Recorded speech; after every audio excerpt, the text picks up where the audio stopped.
Hello and welcome back to my mini blog. তোমরা সবাই কেমন আছো? আশা করি খুব ভালো আছো। আমিও বেশ ভালো আছি। আর আজকের থেকে ভাবছি যে আমি সপ্তাহে একদিন করে হলেও তোমাদের সাথে রান্নার রেসিপি শেয়ার করবো, কারণ তোমরা রান্নার রেসিপি দেখতে ভীষণ ভালোবাসো। আজ বানাচ্ছি একটা হাবজি গাবজি কাবাব, কারণ আমার যেটা মাথায় এসেছে সেটা দিয়েই বানিয়ে ফেলেছি। এটা কোনো রেসিপি ফলো করে বানাই। ম্যারিনেশনের জন্য দিয়েছি টক দই, রসুন কুচি, কাজু বাদাম বাটা, চিকেন মিট মশলা, তন্দুরি মশলা, আর অল্প লঙ্কা গুঁড়ো, কাশ্মীরি লঙ্কা গুঁড়ো, নুন আর সর্ষের তেল দিয়ে মিক্স করে 3-4 ঘন্টা রেখে দিয়েছিলাম। তোমরা 20 থেকে 25 মিনিট তার মধ্যে ফ্রাই করার আগে আমি দিয়েছিলাম হচ্ছে হালকা বেসন শুকনো কলায় ফ্রাই করে মিক্স করে চিকেনটা বাটার ব্রাশ করে বসিয়ে দিয়েছি, মানে বাটার আর অয়েল মিক্স করে বসিয়ে দিয়েছি।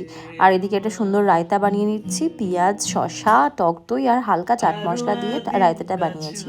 আজকে ডিনারের জন্য এটাই আমার রেসিপি। তোমরা চাইলে ট্রাই করতে পারো, খেতে কিন্তু বেশ ভালো হয়েছিল। তোমরাও রান্না করে দেখো আর আমাকে কিন্তু জানাতে একদম ভুলো না।